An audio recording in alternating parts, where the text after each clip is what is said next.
फिर हनुमान जी का स्मरण करते हैं। महावीर बिनवौ हनुमाना, राम जासु जस आप बखाना। महावीर, जिनके पराक्रम की कोई सीमा नहीं, कोई तुलना नहीं, अतुलित बलधामम। सुंदरकांड में स्मरण किया है आगे, भगवान हनुमान जी का पराक्रम विशेष रूप से सुंदरकांड में प्रत्यक्ष होता है। तो हनुमान जी कौन है? एक मत यह कहता है, व्यष्टि मत और समष्टि मत से हनुमान जी के चरित्र का दो प्रकार से आख्यान होता है। व्यष्टि मत यह कहता है कि हनुमान जी क्या हैं?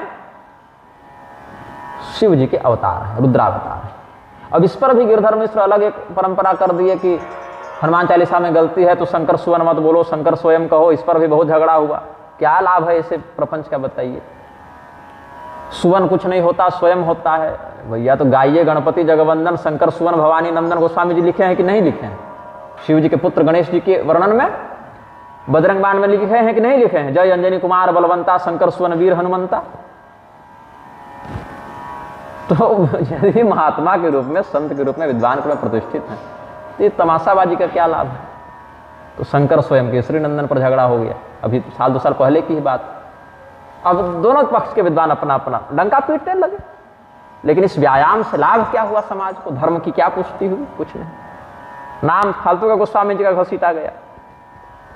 और शंकर सुवन इस शब्द पर हमने एक वक्तव्य जारी किया था पराशर संहिता में, जहां हनुमान जी को भगवान शिव के पुत्र के रूप में वर्णित किया गया है। तो भगवान शिव ही अपने अंश के रूप में श्री रामचंद्र जी की सेवा करने आए, यह बात भी है। लेकिन वह प्रत्यक्ष अवतार लेकर ऐसे नहीं आए, अंजना जी के गर्भ के माध्यम से वो आए हैं। और श्री शिव जी के वीर्य का वायुदेव के माध्यम से अंजना जी के गर्भ में असंसर्ग पूर्वक स्थापन किया गया, इसलिए पुत्र भाव भी वहां विद्यमान है। ऐसा आपको शिवपुराण इत्यादि से भी स्पष्ट हो जाएगा और ऐसा पराशर संहिता से भी स्पष्ट हो जाएगा। तो हमने एक वक्तव्य जारी किया था उस समय लोगों के कहने पर। और शिवपुत्र के रूप में प्रतिष्ठा। और समष्टि दृष्टि में क्या है कि हनुमान जी में ब्रह्मदेव का ज्ञान, भगवान विष्णु का अनुग्रह और भगवान शिव का बल, रौद्र बल, ये तीनों है। इच्छा ज्ञान क्रिया शक्ति त्रिदेवों का परिचायक, वो ब्रह्मा विष्णु महेशात्मक एकत्रीकृत प्रारूप हनुमान जी हैं। ऐसा मैत्रेय जी को पराशर जी ने बताया है। मैत्रेय जी को पराशर जी ने 2 ग्रंथ पढ़ाए हैं, एक विष्णु पुराण और एक पराशर संहिता। ये 2 बातें हैं। तो उसी पराशर संहिता में एक वानर गीता है और उसमें हनुमान जी के बड़े गुप्त गुप्त रहस्य वर्णित है। प्रचंड हनुमान, उद्दंड हनुमान, बहुत तरीके के हनुमानों का उसमें साधनात्मक वर्णन है। और हनुमान जी से संबंधित बहुत से दिव्य स्तोत्र, बहुत से दिव्य हर प्रकार के उपाख्यान, हजार हजार भुजाओं वाले, हजार हजार हाथ वाले हनुमान जी का भी, मस्तक वाले हनुमान जी का भी विश्व रूप के रूप में वर्णन है। बहुत दिव्य ग्रंथ है, लेकिन दुर्भाग्य से छपता नहीं।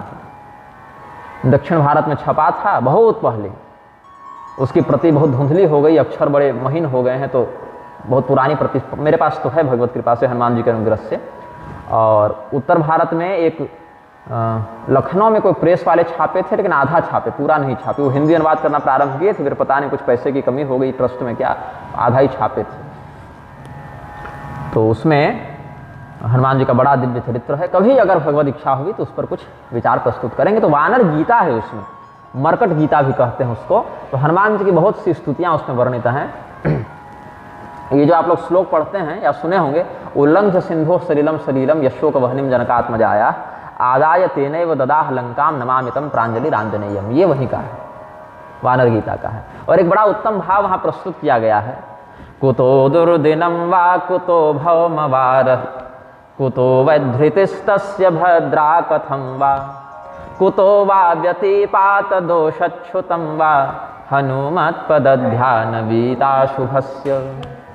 वारों में मंगलवार को बड़ा खराब बताया जाता था, क्योंकि मंगल बड़ा उग्र ग्रह है, बड़ा टेढ़ा ग्रह है मंगल। लेकिन हनुमान जी ने उसका जब अधिग्रहण किया तो मंगलवार भी मंगलदायक बन गया। तो कभी कोई कार्य करना हो और करना अनिवार्य हो जाए और भद्रा लग जावे, चाहे मंगलवार आ जावे, जैसे गृह प्रवेश इत्यादि बहुत से कार्यों में मंगलवार को कुछ कुछ मत में त्याज्य बताया, नींव खोदने इत्यादि में भी त्याज्य बताया है, यात्रा इत्यादि में भी मंगलवार को बहुत उत्तम नहीं बताया है। तो भद्रा लग जाए, वैधृति योग बड़ा अशुभ बताया गया है। और व्यतिपात या कभी अपशगुन इत्यादि, छींक इत्यादि में भी हो जाते हैं। तो ये सब किस व्यक्ति को व्याप्त करते हैं? जो भगवान हनुमान का अनन्य भक्त नहीं। तो भगवान हनुमान जी की अनन्य भक्ति जिसके हृदय में विद्यमान है, उसके लिए ये सब ग्रह नक्षत्र सब अनुकूल हो जाते हैं, ये वहाँ पर वर्णन है। और हम जब 15-16 वर्ष के थे, तो ये जो रिकॉर्डिंग कर रहे हैं लाल बाबा बैठकर, इनके गांव से कुछ दूर एक मंदिर था, है अष्टभुजी दुर्गा का, और अक्षय तृतीया से हमको वहाँ एक साधना करनी थी, हनुमान जी की साधना करनी थी। तो हम इनको बोले कि कोई बढ़िया एकांत हो, जंगल हो, कुछ देवालय हो जहाँ ज़्यादा दिक्कत कोई ना करें, तो वहाँ हमको बताइए। तो बोले गुरुजी एक स्थान है, चलिए हम छोड़ आवे। तो करीब 15 किलोमीटर होगा उनके घर से, 15-20 किलोमीटर। तो ले गए। अब शाम को अपना भोजन इत्यादि करके और निकले, तो रात को 8 बजे तक पहुँचे। बड़ा डरावना दिखे वो माहौल, कभी अकेले वैसे रहे नहीं थे। तो ये बोले गुरुजी हमको अच्छा नहीं लग रहा यहाँ रहने में, ये तो ऐसे भी रुकते नहीं है, तो घर आ जाते, और रुकना हम ही को था। तो ये बोले कि गुरुजी रुकना है कि चलना है, ये बताइए, क्योंकि रुकिएगा तो फिर हम तो चले, फिर रात को 1 बजे फ़ोन करके मत कहिएगा कि वापस लेने आओ, क्योंकि बड़ा दूर है घर। और वो इलाका भी उतना सुरक्षित नहीं था, वो जंगल में बहुत से उग्रवादी इत्यादि भी घूमते रहते हैं, तो सुरक्षित नहीं था, थोड़ा चिंता भी करते थे। मेरी उम्र बहुत कम थी उस समय। तो हमारी हिम्मत नहीं हुई वहाँ रुकने की। हम बोले चलिए जी घर चलते हैं वापस। अब जब घर आ गए तो बड़ा धिक्कारा अपना मन कि कैसा कायर है भाई, क्या तपस्या करेगा तू, बड़ा धिक्कारा मन, ऐसे साधना होगी। हनुमान जी की साधना करने चले हो, वीर बजरंगी की साधना करने चले हो, डरपोक को बहुत, खुद को बहुत गालियां दी हमने। नारायण नारायण सीताराम विराजी। तो हमने फिर अपने आप को बहुत कसम दी, माता की कसम है, कुल देवता की कसम है, गाय की कसम है, सबकी कसम है कि इस बार जो तुम भागे। तो फिर अगले दिन गए, बोले चलिए जी वहाँ वापस चलते हैं, और इस बार कसम खाता हूँ कि वापस नहीं आऊँगा। छोड़ दिए ये वहीं पर। तो एक दिन में एक फल हम खाते थे, जो भी हो जाए, एक खीरा हो जावे, एक सेब हो जावे, एक संतरा हो जावे, या एक आम हो जावे, कोई भी एक फल पूरे 24 घंटा में एक खाते थे।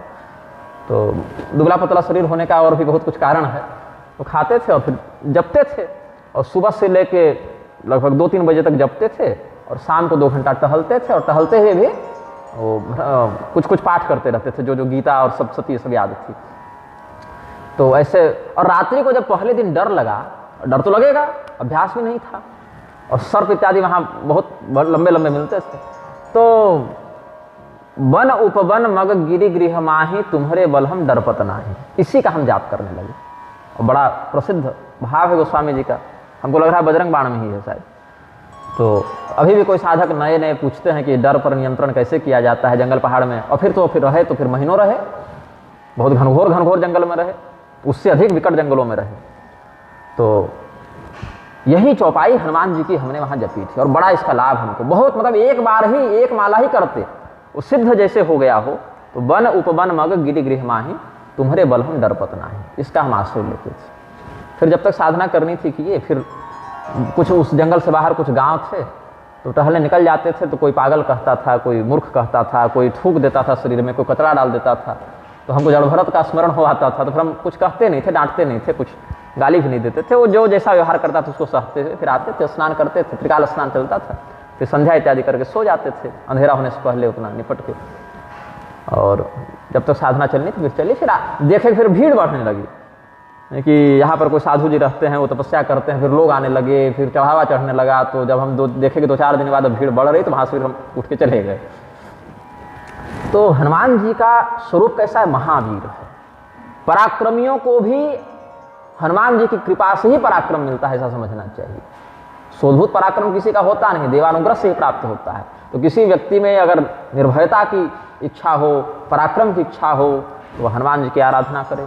और हनुमान जी अगर कृपा कर दें तो श्रीराम तत्व तक पहुंचना बड़ा सरल हो जाता है, सुगम हो जाता है। तो तुलसीदास जी को भी श्रीराम जी कैसे मिले, हनुमान जी के माध्यम से मिले। हनुमान जी की कृपा उन पर हो गई, तो राम दुआरे तुम रखवारे, होता ना गया बिनु पैसारे। अब इस चौपाई का जैसे आजकल अलग अलग चौपाइयों का अर्थ बिगाड़ रहे हैं, तो होता ना गया बिनु पैसारे भी कर सकते हैं, पैसा को अलग करके अपनी मनमानी व्याख्या लोग करने लग जाते हैं। लेकिन बिना वहाँ समर्पण के, बिना वहाँ अनुमति के, क्योंकि हनुमान जी को पता है कि श्रीराम तत्व कितना गंभीर है, कितना गूढ़ है, कितना गोपनीय है, कितना उच्च स्तरीय है। तो हर व्यक्ति उस तत्व का अधिकारी नहीं है। तो जब देखते हैं अपनी ओर से यहाँ ये भगवान की कृपा का अधिकारी है, तो फिर कोई रोक टोक नहीं है, फिर तो आप लाइसेंस हो गया, भगवान की कृपा प्राप्त हो गई। और ये कृपा क्यों? हनुमान जी से श्री रामचंद्र जी के 3 संबंध हैं। एक तो भक्त और भगवान का संबंध प्रसिद्ध है, हृदय फाड़ के श्री राम जी का दर्शन कराने वाला दूसरा कौन हुआ? हनुमान जी के अलावा। और दूसरा संबंध क्या है? गुरु और शिष्य का है। तो एक बार श्री राम गीता के रूप में श्री राम जी ने हनुमान जी को ज्ञान दिया है, और हनुमान जी ने भी श्री रामचंद्र जी को ज्ञान दिया है। ये 2 अलग अलग पौराणिक और आगमों मत में ये सब बातें हैं। तो ये 2 बातें हो गई और 2 संबंध हो गए। और तीसरा संबंध है भरत ही सम भाई, है ना? भरत के समान तुम हमारे प्रिय हो। तो भाई का भी संबंध रखे भगवान, गुरु शिष्य का भी रखे, और भक्त भगवान का तो संबंध सार्वजनिक ही है। तो ऐसे हनुमान जी, जिनका यश, जिनका पराक्रम, जिनकी भक्ति, मैंने जिस क्षेत्र में देख लीजिए टॉप पर मिलेंगे। चाहे पराक्रम देख लीजिए, वहां भी शीर्ष पर हैं, चाहे ज्ञान देख लीजिए, चाहे भक्ति देख लीजिए, चाहे और भी कुछ देख लीजिए, सिद्धि अणिमादि अष्ट सिद्धि नवनिधि के दाता, मतलब जिस क्षेत्र में घुसेंगे कमांडर हम रहेंगे, वो वाला भाव हनुमान जी का रहता है। तो हनुमान जी के इस दिव्य पराक्रम की प्रशंसा, उनका यशोगान तो भगवान ने स्वयं ने अपने मुख से किया है। श्री रामचंद्र जी ने अपने श्रीमुख से हनुमान जी की कीर्ति स्वयं वर्णित की है। तो वानर गीता का एक भाव जो थोड़ा सा छूट गया पीछे, उस प्रसंग को मैं जोड़ दूं।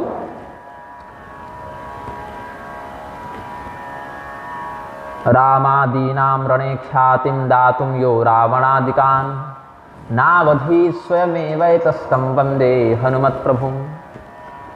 वानरों ने हनुमान जी की स्तुति में कहा है, आप जब लंका गए तो रावण को मारने में समर्थ थे, फिर क्यों नहीं मारा? और हनुमान जी भी सीता जी के सामने एक भाव व्यक्त किए हैं कि आप भगवान को इतना दूर आकर इसको मारने के लिए क्या परिश्रम करना है? अरे ऐसे ऐसों को तो हम अभी तुरंत मार पीट करके खत्म करें और आपको भगवान के पास पहुंचा दें। और हनुमान जी ऐसा कोई मजाक में नहीं कह रहे थे, ऐसा कर सकते थे, ऐसा उनका पराक्रम था, इसीलिए वो सत्य प्रतिज्ञा कर रहे थे।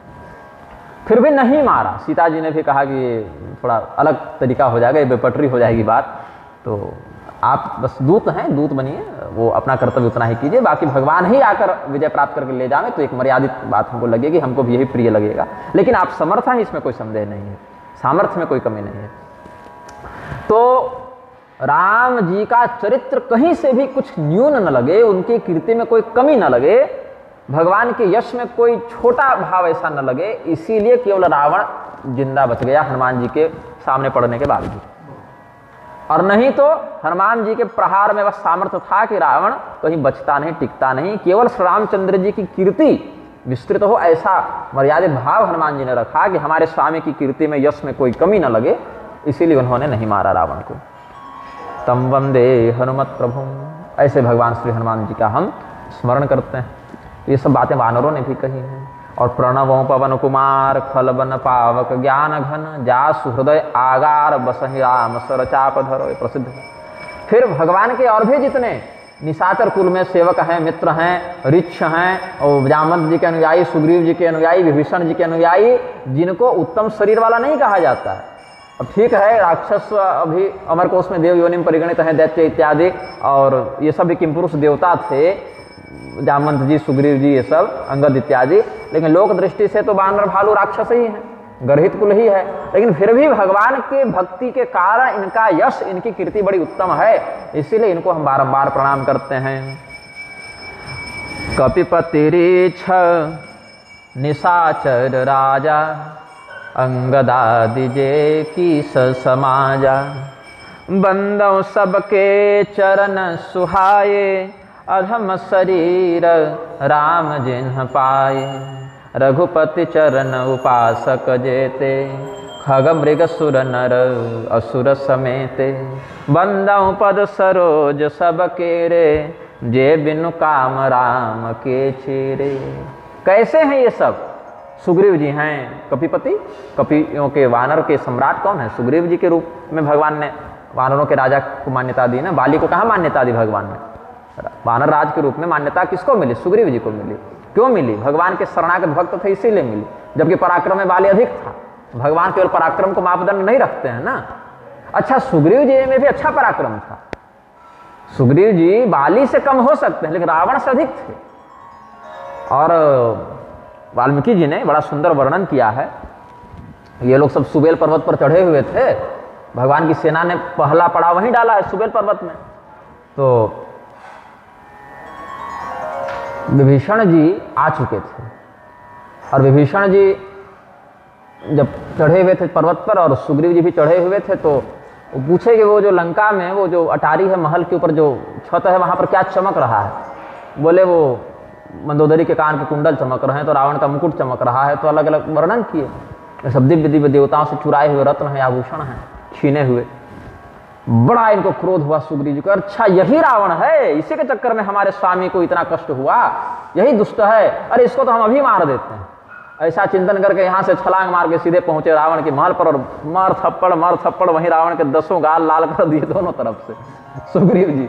अब रावण को ऐसा अनुमान नहीं था कि कोई आएगा छत पर और सीधे भरे उत्सव में हमको पीटना शुरू करेगा। तो जब रावण को लगा अब हम मर जाएंगे, तो माया का फिर प्रयोग कर दिया उसने। और माया भी तो थे नहीं सुग्रीव जी, अब ऐसे आमने सामने न्याय से लड़ता तो समाप्त था उस दिन, उसका अगला दिन खीर पूरी बंटवा देते उसके नाम से भगवान। लेकिन माया का प्रयोग कर दिया, निशाचर था। तो फिर सुग्रीव जी सोचे कि अब ये मायावी हो गया, तो यहाँ से हम वापस चले जाते हैं। और सुग्रीव जी जैसे आए वैसे भगवान ने उनको बहुत डांटा, अरे भाई आप राजा हैं, हर जगह कमांडर दौड़कर नहीं जाता है, युद्ध लड़ने की एक नीति होती है। आपका भक्ति भाव प्रेम हमारे प्रति है, लेकिन अगर आपको कुछ हो जाता तो अंगद को हम क्या कहते, उर्मा को क्या कहते, अन्य वानरों को क्या कहते, बताइए। अरे वो दुष्ट है, उससे योजना बनाकर लड़ना पड़ेगा। आप समर्थ हैं मारने में, लेकिन हर जगह राजा को सीधे कूदना उचित नहीं, क्योंकि राजा का एक गौरव है, एक मर्यादा है। फिर भगवान को बोले कि क्या कहें प्रभु, उस दुष्ट को देख इतना खून गर्म हो गया कि लगा पहले पीट रखें उसको। तो युद्ध की औपचारिक घोषणा होने से पहले रावण काम पर खा चुका था। वहां भी अगर उसको सद्बुद्धि हो जाती कि जो आ रहा है पीट के ही जा रहा है, हनुमान जी आए, सुग्रीव जी आए और अंगद जी, 3 गए हैं भगवान की ओर से, कुछ ऑफिशियली, कुछ अनऑफिशियली, कुछ आधिकारिक दूत बनकर गए हैं, कुछ अनधिकारिक गए हैं, लेकिन युद्ध की घोषणा से पहले ये तीनों जाकर रावण को बारंबार दिखा चुके हैं कि तुम हमारे सामने नहीं टिकोगे, तो भगवान के सामने क्या टिकोगे। 60,000 हाथियों का बल सुग्रीव जी में था, ऐसा भी प्रमाण प्राप्त होता है। बाली से कम होने के बाद भी वानर राज थे और भगवान के भक्त थे, इसीलिए पूजित हुए। बाली की पूजा का विधान है क्या? हमें तो नहीं मिला है। सुग्रीव जी की पूजा का विधान है, वानर राज सुग्रीव के मंत्र, उनकी पूजा का विधान है। और हमको जहां तक याद आ रहा है, रुद्रयामल तंत्र के देवी रहस्य में सुग्रीव जी की पूजा का विधान और मंत्र सब है। शत्रु विनाश के लिए, राज्य प्राप्ति के लिए भी सुग्रीव जी की आराधना है। तो ये गौरव सुग्रीव जी को कैसे प्राप्त हुआ? भगवान की भक्ति से प्राप्त हुआ। और इनकी भक्ति में विशिष्टता क्या है? तो जे बिनु काम राम के चेरे, भगवान की सेवा इन्होंने बिना किसी काम के की, बिना किसी इच्छा के की, कोई कामना इनके मन में नहीं थी, निष्काम भक्त थे, केवल भगवान की भक्ति करनी है। प्रारंभ में यदि भगवान से जुड़ने का कोई स्वार्थ होगा अभी कदाचित, कि बाली मर जावे, हम राजा बन जावे, हमारा कष्ट दूर हो जावे, ऐसा कोई स्वार्थ रहा भी होगा, बाद में वो स्वार्थ भी नहीं रहा। वो पूर्ण निष्काम भक्ति में ही इनका जीवन व्यतीत हुआ है। इसीलिए आनंद रामायण आदि में भी जो मंगलाचरण वर्णित है, उसके सिद्धांत का अनुसरण करें तो कहते हैं रामम रामानुजम सीताम भरतम भरतानुजम सुग्रीवम वायुसूनुम च प्रणमामि पुनः पुनः। भगवान श्री रामचंद्र जी को प्रणाम है, रामानुज भगवान जो लक्ष्मण जी हैं उनको प्रणाम है, जो भगवती सीता हैं उनको प्रणाम है, जो भरत जी हैं उनको प्रणाम है, और भरत जी के जो छोटे भाई शत्रुघ्न जी हैं उनको भी प्रणाम है, और सुग्रीव जी को प्रणाम है, और वायुनंदन हनुमान जी को बारंबार प्रणाम है।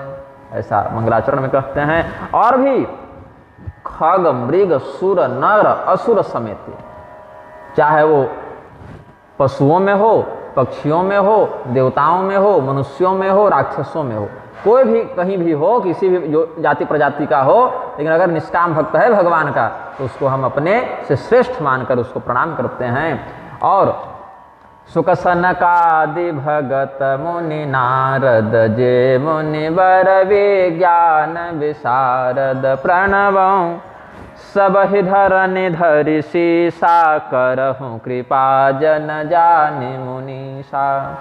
सुखदेव जी का स्मरण किया, सनकादि मुनियों का स्मरण किया, नारद मुनि का स्मरण किया। पहले भी बताए थे भी, जो यमराज वाला श्लोक बोले, स्वयंभुर नारद शंभु कुमार कपिलो मनु, तो सनत कुमार जी, नारद मुनि और प्रहलादो जनको भीष्म बलिर वैयासकी वयम में सुखदेव जी, वैयासकी मतलब व्यासपुत्र सुखदेव जी, तो इनका भी स्मरण किया है गोस्वामी जी ने। और श्रीमद् भागवत महापुराण में तो सुखदेव जी का जो परमहंसत्व है, दिव्य ज्ञान है, भक्ति है, वैराग्य है, और अधिक स्पष्टता से निखार को प्राप्त हुआ है, प्रकाशित हुआ है, क्योंकि श्रीमद् भागवत रूपी दिव्य शास्त्र का उपदेश करके जिसको ऋषियों का शाप लग गया था, ऐसे परीक्षित को भी उन्होंने नरक नहीं जाने दिया, अपितु उद्धार करा दिया भागवत सुनाकर। योगेन्द्राय नमस्तस्मै शुकाय ब्रह्म रूपिणे संसार सर्पदष्टम यो विष्णुरातमुचत।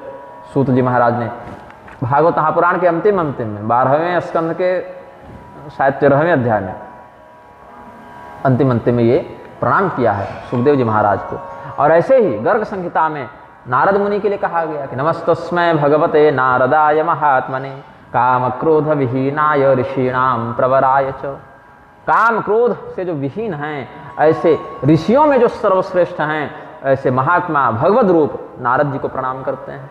क्योंकि नारद जी की कृपा से वाल्मीकि जी को रामायण मिली, और वाल्मीकि जी की कृपा से बाकी ऋषि महर्षियों को मिली, और बाकी ऋषि महर्षियों की कृपा से गोस्वामी जी को मिली, और गोस्वामी जी की कृपा से हम सबको मिली। तो ये परंपरा है, गुरु परंपरा को प्रणाम किया। फिर एक बड़ी प्रसिद्ध चौपाई है जिसको पुरी के शंकराचार्य जी, जो स्वामी निश्चलानंद सरस्वती जी हैं अभी धरती पर, पुरी के 145वें शंकराचार्य के रूप में जिनका अभिषेक हुआ था, उन्होंने इस चौपाई की बड़ी महिमा बताई है। वेदोक्त जो गायत्री मंत्र है, तत्सवितु वरेण्यम इत्यादि पदों से जिसका संबोधन होता है, उसको जपने में सभी अधिकृत नहीं है। स्त्री शूद्र आदि के लिए तो ऐसे भी निषिद्ध है वेद मंत्र, और जो ब्राह्मण क्षत्रिय वैश्य भी हैं लेकिन पतित हैं, व्रात्य हैं, या अन्य कुछ द्विजत्व भ्रंश कारक दोषों से युक्त हैं, उनके लिए भी प्रचोदयात वाली गायत्री जप्य नहीं है। तो उनके विकल्प के रूप में जो पौराणिक गायत्री है, आगमुक्त गायत्री, इनका प्रयोग करते हैं। तो कहीं कहीं उपदेश परंपरा में श्रीमद् भागवत में जो गायत्री वर्णित है वहाँ पर आश्रय लेते हैं। परो रजस सवितुर्जात वेदो देवस्य भर्गो मनसेदम जजानो, ये सब मंत्रों का उपदेश कर देते हैं। या फिर यो देव सवितास्माक मनः प्राणन्य क्रिया वाली जो गायत्री है उसका उपदेश कर देते हैं।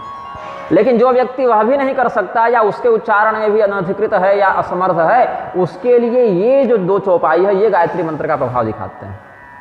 जैसे हमने क्या कहा, इंजेक्शन वाली दवा इंजेक्शन से, और टेबलेट वाली दवा टेबलेट से, और भाप वाली दवा भाप से, और सेकाई वाली दवा सेकाई से।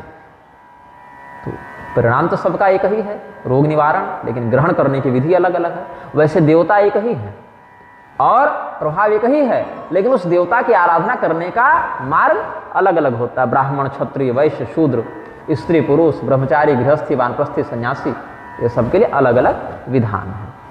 तो यहाँ पर जो चौपाई है, जो धियो योनः प्रचोदयात का भाव वर्णित करते हैं कि हमारी बुद्धि को वह परमात्मा निर्मल दिशा प्रदान करें, उत्तम मार्गदर्शन प्रदान करें, तो वहीं पर भगवती गायत्री का भगवती जानकी में अध्याहार करते हैं। क्योंकि शक्ति तत्व एक है बंधु, जो भगवती गायत्री हैं वही भगवती जानकी जी हैं, वही भगवती राधा जी हैं, वही भगवती लक्ष्मी हैं, वही भगवती उमा हैं।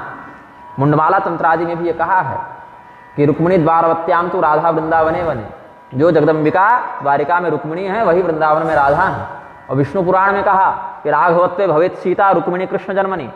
पद्म पुराण में भी ये बात है कि जो पराम्बा जगदम्बिका भगवान श्री रामचंद्र जी के साथ श्री जानकी रूप में विराजती हैं, वही जो है सो भगवान श्री कृष्ण के साथ रुक्मिणी रूप में विराजती हैं। हाँ, ये अवश्य है कि जो श्री राम तत्वपरक आराधना करते हैं उनके लिए भगवती सीता मूल प्रकृति के रूप में विद्यमान हैं, और बाकी समस्त देवस्वरूप उनके अंश के रूप में है। और जो भगवती राधिका प्रधान आराधना करते हैं, श्री राधा कृष्ण की उपासना परंपरा जिनके संप्रदाय में है, जिनके मार्ग में है, वहाँ पर भगवती राधा केंद्र में हो जाती हैं, और अन्य समस्त देवियाँ उनके अंश के रूप में परिगणित हो जाती हैं। ये उपासना में निष्ठा बनाने के लिए है। यहाँ ये नहीं कि दूसरे का देवता छोटा हो गया तो गाली बकने लोग। आजकल बहुत तमाशा ऐसा चल रहा है। शक्ति तत्व एक ही है, ब्रह्म तत्व एक ही है, अखंड है, निर्विकार है, अभेद्य है, अद्वितीय है। बस उनकी अभिव्यक्ति जिस रूप में होती है, शक्ति की अभिव्यक्ति भी उसी रूप में होती है। तो ऐसे भी देवी भागवत में देखिए या ब्रह्मवैवर्त पुराण में देखिए तो गणेश जननी दुर्गा राधा लक्ष्मी सरस्वती सावित्री च सृष्ट विधो प्रकृति पंचधा स्थिता। भगवती दुर्गा, भगवती राधा, भगवती लक्ष्मी, भगवती सरस्वती, भगवती सावित्री, जो छंदात्मक प्रारूप में, छंदात्मक शब्द गलत हो जाएगा, छंदस शब्द है ना, तो कोई व्याकरण देखेंगे तो आपत्ति करेंगे कि आप अशुद्ध संधि कर दे रहे हैं। छंद प्रारूप में वो सावित्री ही गायत्री के रूप में मान्य हो जाती हैं।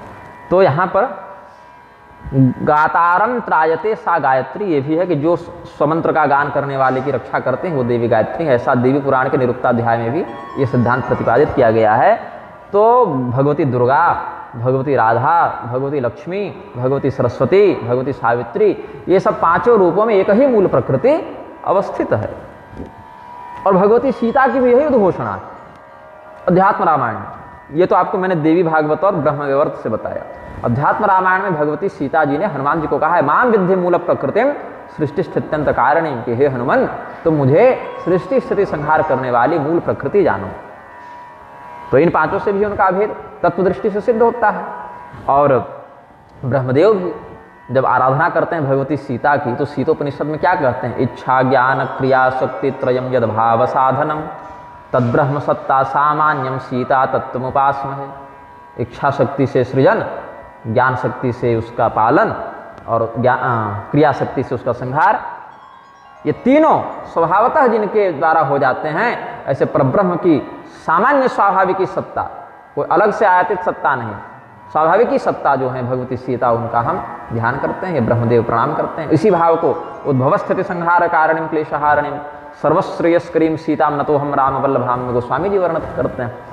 तो ये चौपाई जो है, जनक सुता जग जननी जानकी अतिशय प्रिय करुणा निधान की, ताके जुगपद कमल मनावं जासु कृपा निर्मल मति पावं। धियो यो नः प्रचोदयात् का जो भाव है वही यहाँ वर्णित है कि जासु कृपा निर्मल मति पावं। राजा जनक की पुत्री के रूप में जिन्होंने प्राकट्य ग्रहण किया है। अच्छा, ये जो तीन बहनें हैं, कौन तीन बहनें? तो शिव पुराण का अनुसरण कीजिए, वहां पार्वती खंड में रहस्य आपको मिलेगा। पितरों की तीन पुत्रियां थीं, एक का नाम था मेना, एक का नाम था धन्या, जिसको आप लोग सुनैना के नाम से भी जानते हैं, जो राजा जनक की पत्नी हुई, और एक का नाम था कलावती ही संभवतः है, जहां तक मुझे स्मरण आ रहा है। अगर मैं गलत हूं तो कल इसका शोधन कर दूंगा, लेकिन अभी वही याद आ रहा है नाम। और इनको कीर्तिदा भी कहते हैं राधा तंत्र के अनुसार। ये तीनों कौन थे? पितरों की कन्या थी। तो बहुत से ऋषि महर्षियों ने, देवताओं ने भगवती जगदम्बिका की आराधना की थी, जिसमें एक भृगु मुनि थे।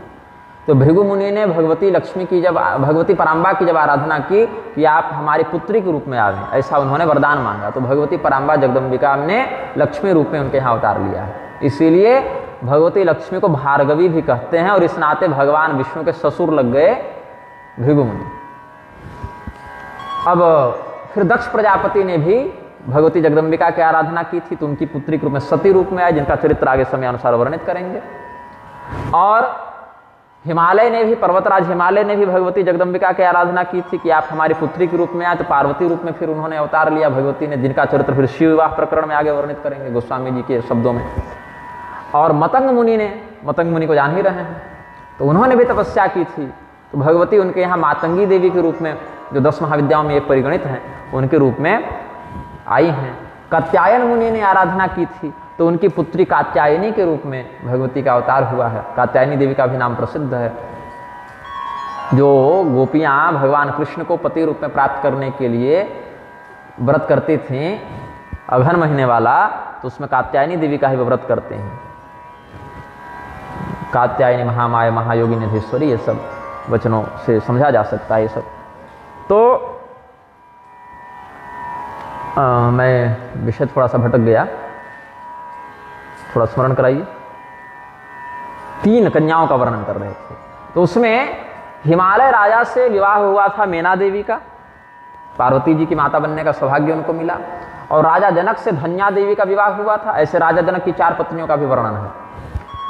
तो धन्या देवी से विवाह हुआ राजा जनक का, जिनको सुनैना भी कहते हैं, और भगवती सीता के रूप में जगदम्बिका ने वहाँ अवतार लिया। और कलावती का या कीर्तिदा देवी का विवाह वृषभानु से हुआ था, जहाँ भगवती राधा के रूप में उस जगदम्बिका का अवतार हुआ। और ये स्थान मुझे प्रिय क्यों है? ऐसा नहीं कि सावन भादों में बेरोजगार बैठे हुए थे, कार्यक्रम तो हमारे बहुत स्थानों पर थे प्रवचन के, लेकिन हमने सोचा कि यहीं पर ये कथा की जाए। तो ये जो मठ है हमें बड़ा आनंददायक लगता है, महाराज जी का स्वभाव भी हमको बड़ा उत्तम लगता है। यहाँ पर हर रूप में देवता का दर्शन हो जाता है। यहाँ नमोस्तु रामाय सुलक्ष्मणाय दिव्ये च तस्य जनकात्मजाय नमोस्तु रुद्रेन्द्र यमानेभ्यो नमोस्तु चंद्रार्क मरुद्गणेभ्य, ये स्वरूप वहाँ पर चारों भैयन में दिख जाता है, भगवती में दिख जाता है। इधर हनुमान जी विराज रहे हैं, वहाँ 12 शिष्यों के साथ भगवान रामानंदाचार्य जी विराज रहे हैं। यहाँ भगवती दुर्गा विराज रही हैं, भगवान गणपति विराज रहे हैं, ऐसे गणपति जी उधर भी हैं, और भगवान भैरव भी विराज रहे हैं, जो कि बड़ा कम देखने को मिलता है इस प्रकार के परंपराओं में। और भगवान राधा कृष्ण विराज रहे हैं, इधर जगन्नाथ महाप्रभु विराज रहे हैं, गोपाल जी विराज रहे हैं, उधर भगवान राधा कृष्ण हैं, भगवान हनुमान जी हैं, उधर भगवान लक्ष्मी नारायण हैं। तो संप्रदाय का जो ब्रह्म स्वरूप सिद्धांत है वो हमको बड़ा आनंद लगता है यहाँ पर, इसलिए मैं सोचा यहीं चलते हैं। अब जिनके तपस्या से, भक्ति से, सदाचरण से प्रसन्न होकर भगवती ने पुत्री रूप में अवतार ग्रहण किया, ऐसे राजा जनक विधन्य हैं। भगवान की अनन्य शक्ति जो कभी भगवान से अलग नहीं होती हैं, जैसे सूर्य से उनका प्रकाश अलग नहीं हो सकता, प्रकाशहीन सूर्य की कल्पना नहीं कर सकते, वैसे सीता विरहित राम तत्व की कल्पना भी समुचित नहीं है। जैसे कोई कहे कि गर्म बर्फ लेकर आओ, तो ऐसा कोई तत्व नहीं होता। बर्फ है तो ठंडक ही होगी उसमें, गर्म बर्फ नहीं होती। तो बर्फ, हिम और उसकी शीतलता का अभिन्न संबंध है, सूर्य और उसके प्रकाश का अभिन्न संबंध है। कभी बादल हो जाए, रात्रि हो जाए, तो हमारे नेत्रों में समस्या है, हमारे ग्रह की स्थिति गड़बड़ चल रही है कि हम सूर्य के प्रकाश से वंचित हो गए, लेकिन अपनी स्थिति पर सूर्य प्रकाशहीन नहीं होते। ग्रहण लगने पर भी हमारे लिए प्रकाश का अवरोध हो जाता है, सूर्य अपनी स्थिति में प्रकाश से वंचित नहीं होते। ऐसे ही भगवान श्री रामचंद्र जी लीलावशात सीता हरण के समय सीता जी से अलग होने का प्रदर्शन कर दें, या सीता त्याग के समय सीता से अलग होने का प्रदर्शन कर दें, इससे श्री सीता रामचंद्र जी का वियोग हो जाएगा, ऐसी बात नहीं है। तत्व दृष्टि से वो दोनों अभिन्न शक्तियुक्त ब्रह्म तत्व हैं। तो ऐसी जगत जननी जानकी जी जो जनक जी की पुत्री के रूप में आई, देखिए कितना सुंदर यहाँ पर अनुप्रासादि का वर्णन कर रहे हैं। अनुप्रास अलंकार का ही हमको यहाँ अनुभव हो रहा है। जनक जी की पुत्री जो जगत जननी जानकी जी हैं, जो दीन बंधु करुणा निधान भगवान श्री रामचंद्र जी की अत्यंत प्रिय हैं, उनके दोनों चरण कमलों में हम बहुत प्रेम से, निर्मल हृदय से प्रणाम करते हैं और उनकी कृपा से निर्मल मति प्राप्त हो, ऐसा अनुरोध करते हैं। जानकी स्तवराज का यहाँ वर्णन किया गया है। वंदे विदेह तनया पद पुंडरीकम कैशोर सौरभ समाहित योगी चित्तम हंतुम त्रितापमनिशं मुनिहंस सेव्यं सन्मानशालि परिपीत परागपुंजम। भगवती जानकी जी के चरण कमलों की सुगंध से योगियों का चित्त भी आकर्षित होकर उनके चरणों की सेवा में तत्पर हो जाता है।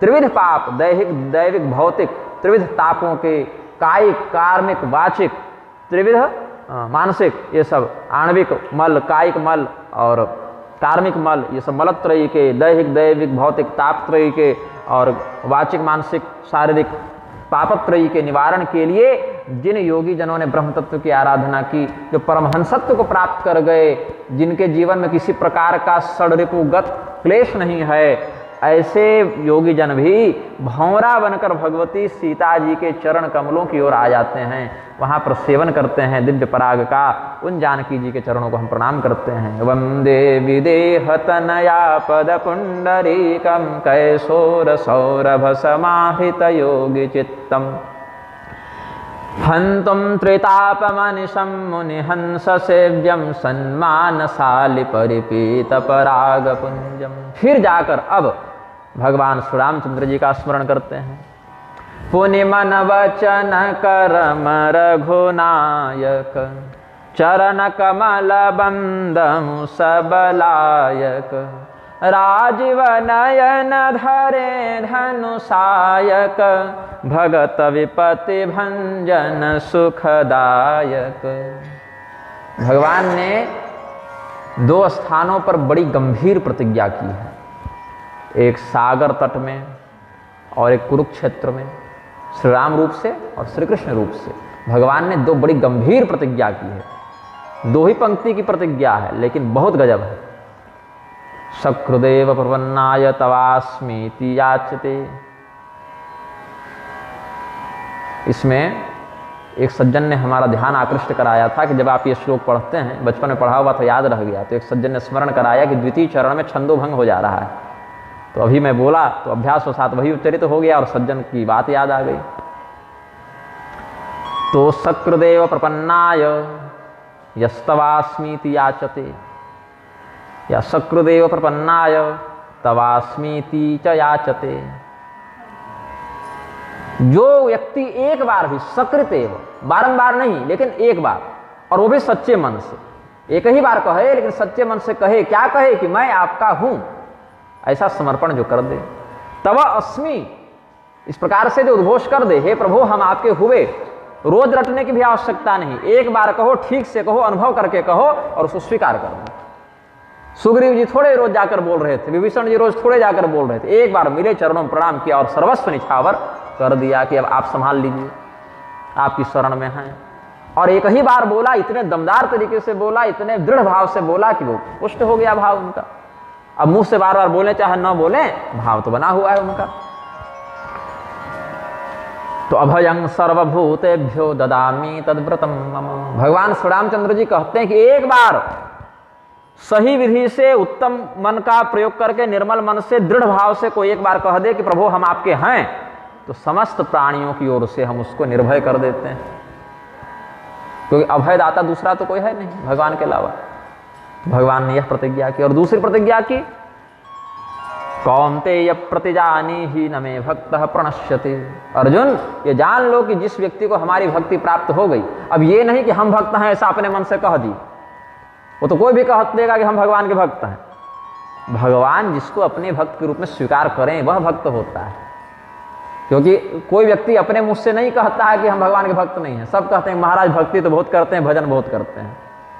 यहाँ गोस्वामी जी जैसे सिद्ध भक्त कह रहे हैं कि हम भजन नहीं करते, हम तो दुर्बुद्धि हैं, हम तो अधम हैं, हम तो पाखंडी हैं। लेकिन जो सच्चा भक्त है वो दासानुदास भाव का प्रदर्शन करता है। भगवान को सब सुलभ है ना। इसमें हमको जहाँ तक याद आ रहा है, यामुनाचार्य जी का एक बड़ा सुंदर भाव है, और ये भाव हम तिरुपति में पढ़े थे। भगवान उत्तराधि मठ में जब हम गए थे तो भगवान का दर्शन हुआ, तो आलवंदार स्तोत्र हमारे मोबाइल में था PDF के रूप में, तो हम निकाले और वहीं पढ़े और बड़ा भाव जागृत हुआ। तो श्लोक थोड़ा मैं भूल रहा हूँ क्योंकि पूरा आलवंदार हमें स्मरण नहीं है। रामानुजाचार्य जी की परंपरा में इसका बड़ा महत्व है, पाठ होता है, और कई स्थानों पर रामानंद संप्रदाय के महंतों भी अपने परंपरा में इसका पाठ करते हैं, क्योंकि भगवान और वैष्णवता तो सबकी है, उसमें कोई अलग से बात थोड़ी है। तो भगवान का जो वर्णन किया है यामुनाचार्य जी ने, उसमें कहते हैं, थोड़ा सा भाव भटक रहा है हमारा, लेकिन उसका प्रयास कर रहा हूं कि याद आ जाए। दूसरा चरण यह कहता है उस श्लोक का कि हो सकता है कि हम बहुत पापी हैं, बहुत अधम हैं, हमारा भाग्य ही फूटा है कि हमारे जीवन में दुख आया, संकट आया, कष्ट है, शारीरिक दृष्टि से हो या सामाजिक दृष्टि से हो या पारमार्थिक दृष्टि से अधोगति में फंसे हों। तो उसमें कहते हैं यामुनाचार्य जी, लेकिन एक बात है प्रभु कि आपकी शरण में हम आए हैं, ठीक है दीनहीन अवस्था में आए हैं, आपकी शरण में आए हैं, लेकिन और आपकी शरण में आने के बाद भी अगर हमारी दुर्गति होगी तो इसमें बदनामी किसकी है? हमारी तो नहीं है, हमारा तो बाजार ऐसे ही साफ है। तो किंतु त्वदग्रे शरणागतानां पराभवो नाथ न तेनुरूपः। भाई हमने गलत काम किया होगा, हम कष्ट में हैं, तो हमें समझ में आता है कि जैसा किया वैसा भोगा, लेकिन जब हम आपकी शरण में आए और फिर भी अगर हमारा पराभव हो जाए, फिर आपके अनुरूप ये बात नहीं है। और एक और भाव व्यक्त करते हैं इसी प्रकरण में कि अगर अब आप हमको ठुकरा देंगे और कहेंगे निकल जाओ, तो भी आप ही के साथ दिक्कत है, क्योंकि कष्ट में हम तब भी थे, कष्ट में हम अब भी हैं, लेकिन आपको वैकुंठ में हर प्रकार का सुख है। दयनीयस्तव नाथ दुर्लभ, लेकिन दीन भक्त वहां भी आपको दुर्लभ है, क्योंकि वैकुंठ में दीन कौन होगा? तो सब बने ठने पार्षद हैं भगवान के, वहां किसको क्या कष्ट है जो भगवान कष्ट दूर करेंगे? अरे कष्ट तो यहाँ है लोगों को, यहाँ कष्ट दूर करेंगे। अब वैकुंठ में भी, साकेत में भी, गोलोक में भी कष्ट होने लगा तो क्यों दिव्य धाम है फिर वो? तो वहाँ दयनीय भक्त नहीं है ना, वहाँ तो उत्साही भक्त हैं, कृपा पात्र भक्त हैं। दीनहीन भक्त तो इधर ही मिलेंगे आपको, जो कुछ कर्म खराब करके बैठे हैं या फिर आपकी शरण में आए हैं। तो दयनीयस्तव नाथ दुर्लभ, आपके लिए भी कोई दुर्लभ है तो दीनहीन भक्त आपके लिए दुर्लभ है, इसलिए ठुकरा मत दीजिएगा। ये सब अलग अलग भाव हैं भक्तों के। तो भगवान श्री रामचंद्र जी का मानसिक, वाचिक और कर्मगत नमन करते हैं। हर प्रकार से जो पूर्ण है, भगवान में क्या विशेषता है कि भगवान कभी अधूरे नहीं होते, भगवान अपूर्ण नहीं होते। भगवान श्री रामचंद्र जी पूर्ण ब्रह्म है। तो पूर्ण ब्रह्म तो हर प्रकार से लायक हो गए, कहीं किसी प्रकार के लायक में कमी तो नहीं होगी। नालायक तो हम लोग हैं, भगवान तो हर विध से हर प्रकार से लायक हैं। भगवान के सुंदर नेत्र कमल, भगवान के हाथों में दुष्टों का संहार करने वाले और भक्तों की रक्षा करने वाले धनुष बाण विद्यमान हैं।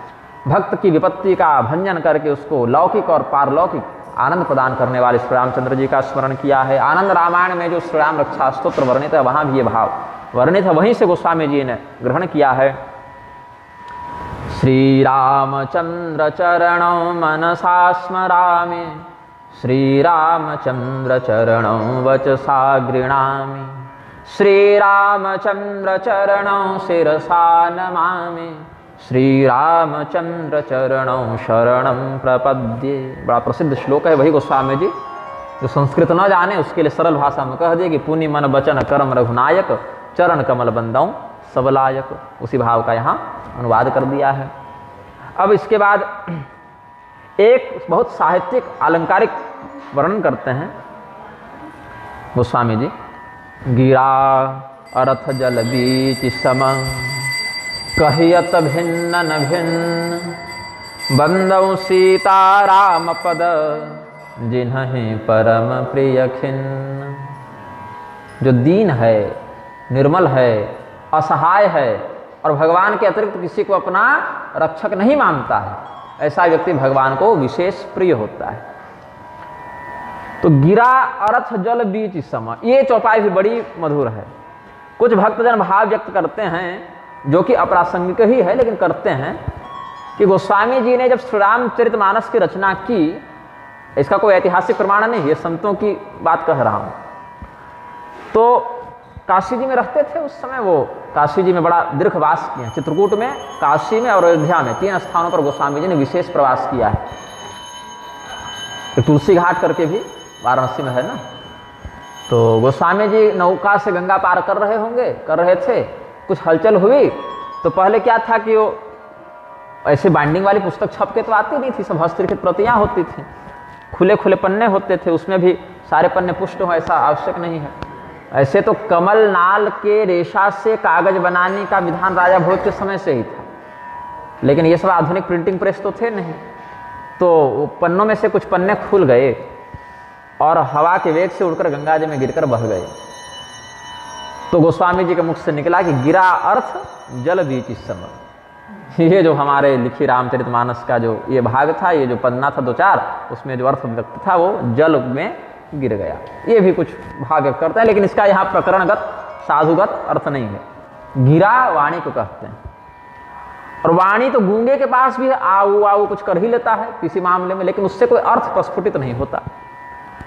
सार्थक वाणी को ही समाज समझता है, व्यवहार करता है। अब कुछ भी आऊ ऐसे करते रहें तो उसका कोई लक्ष्य नहीं पता चलता, कोई अर्थ पता नहीं चलता।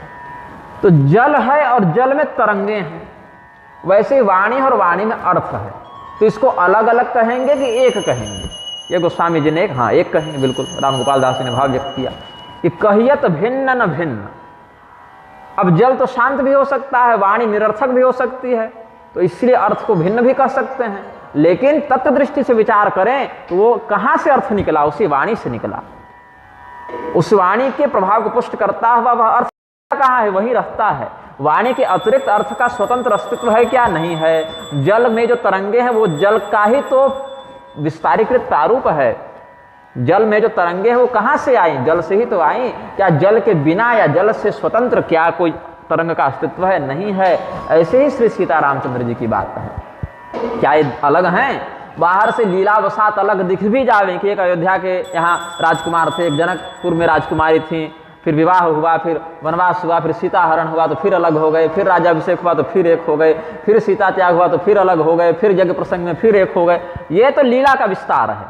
लेकिन तत्व दृष्टि से विचार करें तो जो संबंध वाणी और उसके अर्थ का है, जो संबंध जल और उसके तरंग का अभिन्न संबंध है, वही भगवान श्री रामचंद्र जी का, वही भगवती जानकी जी का है। अद्भुत रामायण में इस बात को पुष्ट किया।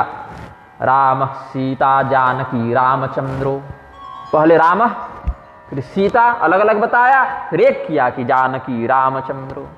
नाणुर्भेदो वै तयोरस्ति किंचित, दोनों में अणु मात्र का भी भेद नहीं है, एकदम अणु परमाणु सूक्ष्म गणना में आते हैं, इतना सा भी भेद नहीं है। समतो बुद्ध्या तत्व में तदहि बुद्ध्या बुद्ध्वा पारम याता सृष्टतो मृत्युवक्त्रात्। जो बुद्धिमान जन हैं वो भगवान श्री राम जी में और जानकी जी में अणुमात्र भी भेद नहीं देखते, क्योंकि है ही नहीं भेद। अब हम आँख को ऐसे ऐसे कर लें और दो बल्ब दिखने लगे तो दो बल्ब थोड़ी हो जाएगा। तो वैसे ही माया के विस्तार के द्वारा भगवान जो नर लीला करते हैं, लोक विमोहनकारिणी लीला है भगवान की, जन विमोहनकारिणी लीला है भगवान की, आत्म विमोहनकारिणी लीला है भगवान की। लोक विमोहनकारिणी लीला में भगवान हम लोग सबको फंसाए हुए हैं, ये हम लोग की स्थिति उसी में आती है। और जन विमोहनकारिणी लीला में क्या हुआ, कौशल्या जी के सामने शंख चक्र गदा पद्म लेके आ गए और कौशल्या जी के कहने पर बालक बन गए, और वो सारी बात कौशल्या जी भूल गए कि क्या हुआ कैसे हुआ। वसुदेव जी के यहाँ प्रकट हो गए जेल में, सब दर्शन हुआ, मंगल स्तुति हुई, सब बढ़िया हुआ, फिर रातों रात गोकुल पहुंचा दिए भगवान को और सुबह भूल गए। अपने भक्त को मोहित किया, लेकिन मोहित करके फंसा के नीचे नहीं गिराया, लीला के विस्तार के लिए भगवान ने उतना कर दिया। और आत्मविमोहिनी लीला में भगवान स्वयं कई बार मोहित होने की लीला करते हैं। भरत जी से सुना कि पिताजी का निधन हो गया तो रोने लगे कि हे पिताजी आप चले गए, हम अनाथ हो गए। जगन्नाथ अनाथ होने की लीला कर रहे हैं। और जो कभी भिन्न नहीं हो सकते, ऐसे श्री सीतारामचंद्र जी कोई एक अशोक वाटिका में बैठ के रो रहे हैं, प्रवर्षण गिरी पर बैठ के रो रहे हैं। ये सब क्या है, आत्मविमोहन कारिणी लीला है। तो लोक मोहिनी, इसको विश्व मोहिनी लीला भी कहते हैं। वल्लभाचार्य जी ने इसका थोड़ा विशेष सातवत संहिता इत्यादि के मत से आख्यान किया है।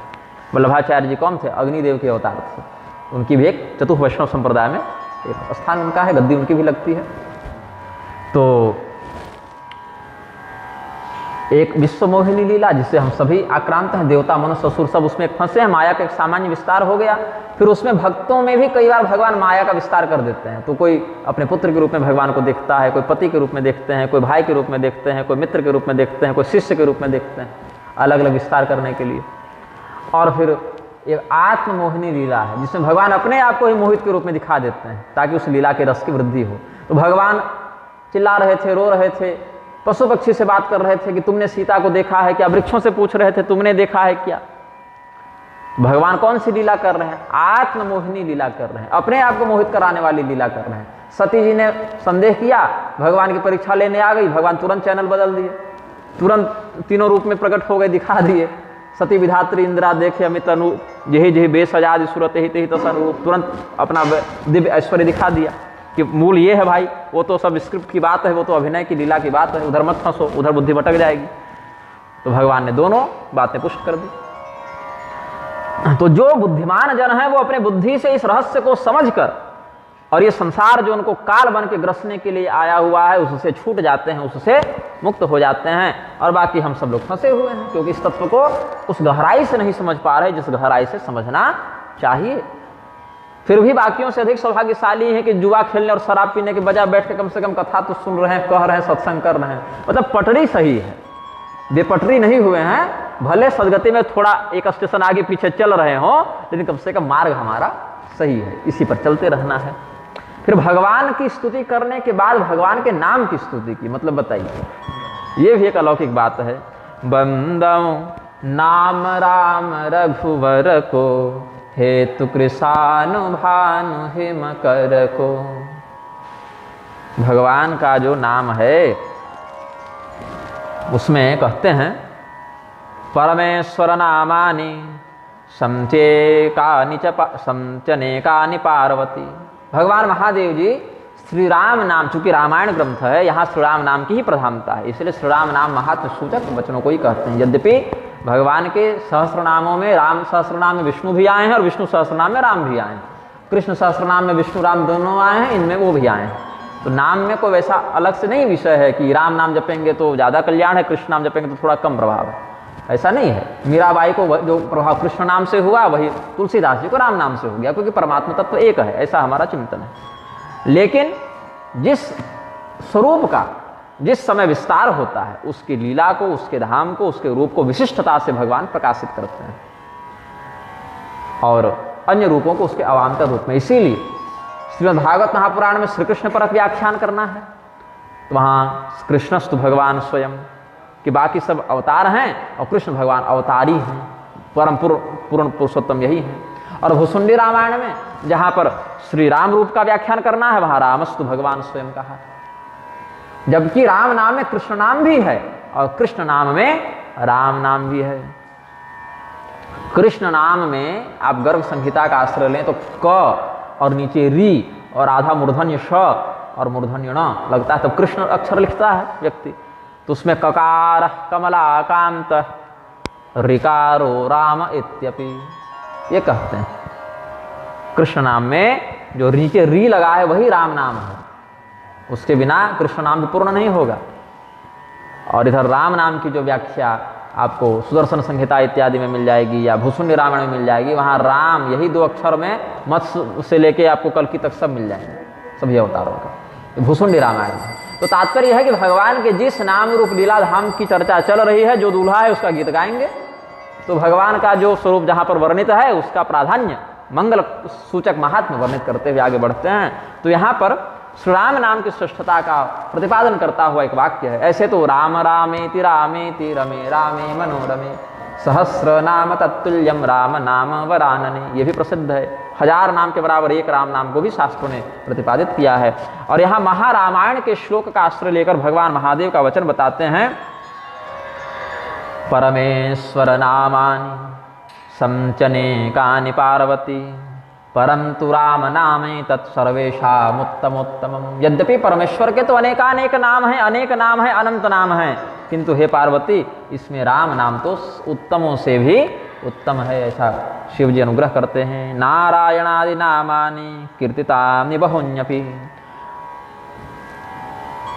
आत्मा तेषां च सर्वेषां राम नाम प्रकाशक। और भी भगवान के नारायण इत्यादि बहुत से नाम हैं जो पवित्र हैं और जिनका कीर्तन इत्यादि होता है, लेकिन सभी नाम के अंदर जो आत्म रूप से विद्यमान है, जो उनका प्राण है, जो उनकी ऊर्जा का प्रकाशक है, वह तो राम नाम है। इस प्रकार से महादेव जी व्याख्यान करते हैं।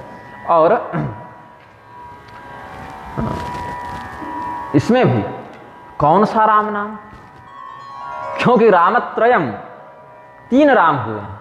एक तो भृगुवंश में परशुराम जी का प्राकट्य हुआ, उनका भी नाम राम ही है, परशु शब्द उनके साथ जोड़कर इसीलिए कहा जाता है ताकि एक पता चले कि कौन वाले राम। और एक रघुवंश में रघुवर राम और एक यदुवंश में बलराम, तो बल अलग नाम है और राम अलग नाम है। आप देखेंगे गर्ग मुनि जब भागवत महापुराण में नामकरण करने आए हैं तो बलाधिक्यात बलम विदुः और लोक रमणाद राम हो, ऐसे वहाँ पर निरुक्त करते हैं कि संसार को आह्लादित करने से, प्रसन्न करने से, रमण कराने से राम, और बल की अधिकता से उनको बल भी कहते हैं। बल अलग नाम है, राम अलग नाम है, लेकिन परिचय बताने के लिए साथ में जोड़कर बलराम ऐसा कहते हैं। तो कौन से राम, तो यहाँ पर जिनकी चर्चा है प्रधानता से वो श्री राम दशरथ नंदन रघुकुल तिलक राम है, ऐसा स्पष्ट किया कि बंदौ राम नाम रघुबर के। क्योंकि प्रश्न होगा कौन वाले, परशुराम की बलराम। यद्यपि तत्व दृष्टि से विचार करें तो परशुराम जी और राम जी भी एक ही हैं। इसका कहाँ निर्णय मिला, तो महाभारत तात्पर्य निर्णय में। चतुर्वैष्णव संप्रदाय में एक मध्व संप्रदाय है जिसके प्रवर्तक ऐसे तो ब्रह्म संप्रदाय के रूप में भी कहते हैं, लेकिन उद्धारक मध्वाचार्य जी हुए। और मध्वाचार्य जी कौन है, वायुदेव के अवतार हैं। और त्रिविक्रम पंडित जब उनसे शास्त्रार्थ करने के लिए गए थे, 8 दिनों तक शास्त्रार्थ चला था। और फिर त्रिविक्रम पंडित अद्वैती थे, ये द्वैती थे, तो अपने अपने समय में किसी समय अद्वैत ने द्वैत को पराजित किया, कभी द्वैत ने अद्वैत को पराजित किया शास्त्रार्थ में। अब सिद्धांत से हम देखिए, हम सिद्धांत से अद्वैती हैं, आप लोग श्री रामानंद संप्रदाय में विशिष्टाद्वैती हैं, और प्रशंसा किनकी कर रहे हैं तो द्वैतवादी मध्वाचार्य जी की कर रहे हैं। तो ये सांप्रदायिक सौहार्द विकसित हो, मध्वाचार्य जी ने अपना दिव्य रूप उनको दिखाया, वायु रूप में भी दिखाया, और वही वायु स्वरूपी हनुमान जी के रूप में भी दिखाया। त्रेता युग में हनुमान जी, और इधर भीमसेन के रूप में भी हैं, द्वापर युग में वायुनंदन भीमसेन थे, और कलयुग में मध्वाचार्य जी के रूप में। तो ऐसे 4 युगों में 4 रूपों में दिखाया है। तो फिर त्रिविक्रम पंडित ने हरिवायु स्तुति लिख के उनकी प्रशंसा की, उनको प्रणाम किया है। ये सब शास्त्रीय इतिहास उन संप्रदाय के मठों में, ग्रंथों में प्राप्त होता है। तो महाभारत तात्पर्य निर्णय नाम का एक बड़ा अद्भुत ग्रंथ मध्वाचार्य जी ने लिखा था। वहाँ पर भगवान श्री रामचंद्र जी का भी चरित्र वर्णित किया है। तो वहाँ पर जब वो प्रसंग आया, सीता स्वयंवर का प्रसंग आया, जब परशुराम जी और श्री राम जी का संवाद हुआ है, तो मध्वाचार्य जी मुस्कुराते हैं और लिखते हैं कि अच्छा प्रभु, दोनों तो एक ही ब्रह्म तत्व हैं, विष्णु तत्व हैं, तो काहे को झगड़ा कर रहे थे? तो बुद्धिमान जन इसमें क्या चिंतन करते हैं, जैसे एक ही व्यक्ति बैठ ले और अपने इस हाथ से इस हाथ को पकड़ के और आपस में लड़ने लगे, तो कोई भी हाथ से जीतेगा तो वही। वैसे ही भगवान श्री रामचंद्र जी और भगवान परशुराम जी का जो झगड़ा है, उसको देख के ऐसे ही लगता है कि आप ही अपने 2 हाथ से एक दूसरे को ऐसे ऐसे, कोई बड़ा है कोई छोटा, ऐसे दिखा रहे हैं। तो इस प्रकार से भगवान श्री रामचंद्र जी और परशुराम जी दोनों एक ही ब्रह्म तत्व हैं। लेकिन परशुराम जी के रूप में जब वह परमात्मा आए, तो उनकी कीर्ति, उनका ब्रह्म तेज, उनका जो अवतार होने का जो रहस्य वो समाज जानता था, प्रसिद्ध था। और भगवान श्री रामचंद्र जी का जो महात्म्य है उसको समाज वैसा जानता नहीं था। इसलिए अपने ही एक अवतार के माध्यम से भगवान ने अपने दूसरे स्वरूप का महिमा इस प्रकार से महिमा उसकी प्रकाशित करवाई कि लोग समझ गए कि ये श्री रामचंद्र जी साक्षात पूर्ण ब्रह्म नारायण हैं, ऐसा समझ गए। तो इस प्रकार से मध्वाचार्य जी ने अपना अनुभव वहाँ पर व्यक्त किया है। तो श्री राम नाम के विषय में कहते हैं, राम तत्व का आख्यान करते हुए, ये बल्ब जरा कार्य नहीं कर रही इस पंक्ति के, तो प्रकाश का अभाव अनुभव हो रहा है। रकारो नल बीजम स्याद ये सर्वे बाणवादय चेतोमलंकरोत्याशु भस्म कर्म शुभाशुभम। अकारो भानु बीजम स्याद वेद शास्त्र प्रकाशकः नाशयत्येव सोदीप्त्या या विद्या हृदये तमः। मकारश्चंद्र बीजम स्यात् यदपां परिपूरणम्। और शैतापम हरते नित्यम शीतलत्वं करोति च शैत्यापम, इस प्रकार भाव हो सकता है। रकारो हेतु वैराग्य परमं यच्च कथ्यते। अकारो ज्ञान हेतुश्च मकारो भक्ति हेतुकः। क्या अर्थ है? भगवान श्री रामचंद्र जी के नाम में जो 3 विभाग हैं, र, आ और म, 3 विभाग हैं, उसमें रकार क्या है? वैराग्य का सूचक है। भक्ति ज्ञान वैराग्य तीनों के सम्मिश्रण से ब्रह्म संसिद्धि हो जाती है। महाराज जी वो काम नहीं करता, पता नहीं उसके साथ क्या विडंबना है, कोई बात नहीं। ऐसे भी इस प्रकरण के बाद कथा को पूर्ण करूंगा, इस प्रसंग को पूरा करता हूं। तो अग्नि बीज क्या है? रकार है। हवन इत्यादि में भी रकार में अनुस्वार लगा के अग्निदेव का सन्निधान प्राप्त किया जाता है। जब कुंडलिनी की साधना अपने गुरु के मार्गदर्शन में हम लोग कर रहे थे 10 साल पहले, तब वहाँ भी मणिपुर चक्र के जागरण में रकार के ऊपर अनुस्वार लगाकर अग्नि बीज का ही जप करने का निर्देश मिलता था। तो जितने भी अग्नि तत्व परक, जैसे 49 प्रकार के वायु बताए गए हैं, वैसे 49 प्रकार के अग्नि तत्व भी बताए गए हैं ब्रह्मांड पुराण के अनुसार। तो रकार के स्मरण मात्र से अग्नि तत्व का पूरा प्रयोग हो जाता है। और ये अग्नि करता क्या है? अग्नि का काम है भस्म करना, जलाकर राख कर देना। सर्वम दहेयम यदिदम पृथिव्यामिति, अग्निदेव की प्रतिज्ञा है कि जो भी पृथ्वी में है सब हम जलाकर भस्म कर दें, ये अग्निदेव का प्रतिज्ञा है। तो ये अग्नि जो रकार में, राम नाम के रकार में जो अग्नि तत्व है, वो क्या भस्म करता है? तो चित्त का जितना भी मल है, जितना भी विकार है, उसको भस्म करता है। ये महारामायण में शिव जी ने रहस्य बताया। और मकार क्या है? मकार चंद्र बीज है। जब ताप बढ़ जावे तो शीतलता की भी व्यक्ति आशा करता है, तो चंद्रमा की अमृतमय किरणों से मकार के माध्यम से जो शैत्य प्राप्त होता है वो शीतलता को प्रदान करता है। उसके बीच में एक आकार है, र और म के बीच में राग जोड़ने के लिए है ना, आकार है। तो ये भानु बीज है, सूर्य बीज है। सूर्य का काम क्या है? अंधकार को दूर करके प्रकाश को प्रसारित करना। तो जब मन निर्मल हो गया तो उसमें शास्त्र ज्ञान की स्थापना होगी, और वेद शास्त्रों के ज्ञान को प्रकाशित करने वाला सूर्य ही यहाँ र में संयुक्त आकार है, और इसमें र आ और म, और ये क्या करता है, भानु बीज सूर्य बीज, ये अविद्या जो हृदय में व्याप्त है, जो मन की निर्मलता तो र से हो गई, हृदय की जड़ता का, तमोगुण का नाश, अंधकार का नाश भानु बीज से आकार से हो गया, और मकार से उसमें फिर चंद्र बीज की शीतलता व्याप्त हो गई। तो राम नाम का अग्नि, सूर्य और चंद्रमा, इन तीनों के माध्यम से तत्व निरूपण हो गया। इसमें फिर जो र है वो वैराग्य का परिचायक है, आकार जो है वो भक्ति का परिचायक है, ज्ञान का परिचायक है, और मकार जो है वो भक्ति का परिचायक है, मकारो भक्ति हेतु का। तो राम नाम में भक्ति, ज्ञान, वैराग्य तीनों सम्मिश्रित हैं। इसीलिए भक्ति मार्ग से उपासना करो तो भी राम नाम, और ज्ञान मार्ग से उपासना करो तो भी राम नाम, और वैराग्य मार्ग से उपासना करो तो भी राम नाम की सार्थकता समान रूप से है, उसमें कोई भेद नहीं है। और जो राम नाम का रहस्य है वो संपूर्ण त्रिदेवमय है। ब्रह्मा जी का भी सत्वगुण परक, रजोगुण परक, विष्णु जी का सत्वगुण परक, और शिव जी का तमोगुण परक, ये तीनों अथवा त्रयी विद्या, वेदत्रयी का भी यह साक्षात प्रकरण है। क्योंकि वेद प्राचेत सा दासीद साक्षात रामायणात्मा, वेद वेद्य परे पुंसे जाते दशरथात्मजे, ये पूरा श्लोक है पूर्वार्ध जोड़कर, कि जो परमात्मा वेद वेद्य हैं, निर्गुण ब्रह्म का जो निरूपण वेद करते हैं, वेद के ज्ञान के बिना परमात्मा को जानना संभव नहीं है, क्योंकि शब्द ब्रह्मणि निष्णातः परम ब्रह्माधिगच्छति। जो व्यक्ति शब्द ब्रह्म में निष्णात होता है, वैदिक ज्ञान में निष्णात होता है, वही परब्रह्म के तत्व को जान पाता है। तो वेदों के द्वारा परमात्मा को जाना जाता है, वेद वेद्य है परमात्मा, और वह निर्गुण परमात्मा जब एक साकार विग्रह धारण करके दशरथ नंदन श्री राम जी के रूप में आए, तो वेदों ने सोचा फिर इनका रहस्य बताने भी हमको आना पड़ेगा। तो वाल्मीकि जी के श्रीमुख से, उनकी दिव्य लेखनी से वही वेद स्वयं को रामायण के रूप में प्रकट कर लिए। वेद प्राचेत सादासित साक्षात रामायणात्मना। तो इसीलिए रामायण का जो महत्व है वो वेदों के ही समान हो गया। जैसे श्री रामचंद्र जी परब्रह्म हैं, वैसे श्री राम कथा भी वेद तुल्य हो गई। ये आचार्यों का अनुभव है। और वेद किसमें प्रतिष्ठित है?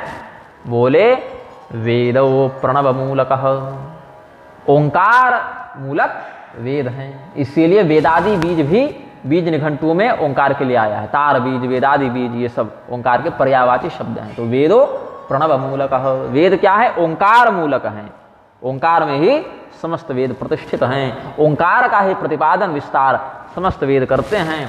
तो अकारः प्रणवे सत्वम, उकारश्च रजो गुणः, तमो गुणम मकार स्यात्, त्रयोहंकार संभवाः। प्रिये भगवतो रूपम त्रिविधम जायते च, विष्णुर्विधिरहम चैव त्रयो गुण विधारिणः। महारामायण में भगवान महादेव जी भगवती पार्वती जी को उपदेश देते हुए कहते हैं कि प्रणव में जो अ उ म है, यही सात्विक राजस तामस, ये तीनों गुणों का परिचायक है। और इन्हीं गुणों का अधिष्ठान प्राप्त करके हम सभी त्रिदेव ब्रह्मा विष्णु महेश आदि प्रकट होते हैं। और इन तीनों गुणों का ओंकार तत्व निरूपित श्री राम नाम में है। इसलिए श्री राम नाम में भगवान महादेव जी भी हैं, भगवान विष्णु जी भी हैं, भगवान ब्रह्मदेव भी हैं। इसीलिए गोस्वामी जी ने इतने रहस्य का, अब जहाँ जहाँ से जो जो रहस्य हमने अपनी बुद्धि से वर्णित किया, गोस्वामी जी अपनी दिव्य प्रज्ञा का प्रयोग करके एक ही चौपाई में इसका सार बता देते हैं कि विधि हरिहरमय वेद प्राण सो, अगुण अनुपम गुण निधान सो। वेद प्राण सो, क्योंकि वेद का प्राण कौन है? ओंकार है। और ओंकार में त्रिदेव हैं, और राम नाम में इनकी तात्विक स्थिति है। इसीलिए विधि हरिहरमय वेद प्राण सो, अगुण अनुपम गुण निधान सो। और इसीलिए भगवान महादेव जी ने ये सार पकड़ लिया, इसी का जप करते हैं। और काशी में जो व्यक्ति मरता है उसको यही गुरु मंत्र कान में फूंक देते हैं। इसीलिए राम नाम सत्य है इत्यादि का उद्घोष भी कम से कम जीवन में, भले राम नाम न किया हो कोई व्यक्ति, लेकिन मरने के समय के बाद भी कम से कम उसकी शव यात्रा के ही बहाने कुछ कीर्तन हो जावे, ये परंपरा संतों ने विकसित की। अब कोई प्रश्न कर देता है कि फिर राम जी के अवतार से पहले क्या बोलते थे? खोपड़ी भिड़ाने वालों की कोई कमी नहीं है, कुछ भी प्रश्न करते हैं। तो राम नाम ऐसा थोड़ी है कि पहले नहीं था। वेदों में जो वर्णन है वो तो अनादि है। तो एक प्रश्न यहाँ पर कौशिक रामायण में उठा है। देवराज जी ने विश्वामित्र जी से पूछा कि आप कहते हैं प्रभु कि वेदों में राम कथा है और वेद अनादि हैं, सृष्टि से पहले से हैं, संहार के बाद भी वेद की नित्य स्थिति बनी रहेगी, अपौरुषेय अविनाशी हैं, राम जी हमारे समकालीन हैं। विश्वामित्र जी के शिष्यों ने पूछा था तो वेदों में राम कथा कैसे हो गई? बोले देखो, श्री रामचंद्र जी की अभिव्यक्ति यहाँ पर हो गई। जैसे बेटा पहले तुम वेद नहीं पढ़े थे, तुम हमारे पास आए तो हमने वेद पढ़ा दिया, तो तुम्हारे लिए वेद ज्ञान का प्राकट्य तो अभी हुआ, तो हमारे लिए तो पहले से था। और जब हम वेद नहीं पढ़े थे तो हमारे गुरु तो पढ़े थे, उनके पास तो वेद था। तो जैसे तुम्हारे लिए वेद का प्राकट्य अभी हुआ है, वैसे संसार की दृष्टि से राम जी का प्राकट्य अभी हुआ है। लेकिन तत्व दृष्टि से जैसे वेद पहले भी थे, वैसे राम जी पहले भी थे, आगे भी रहेंगे।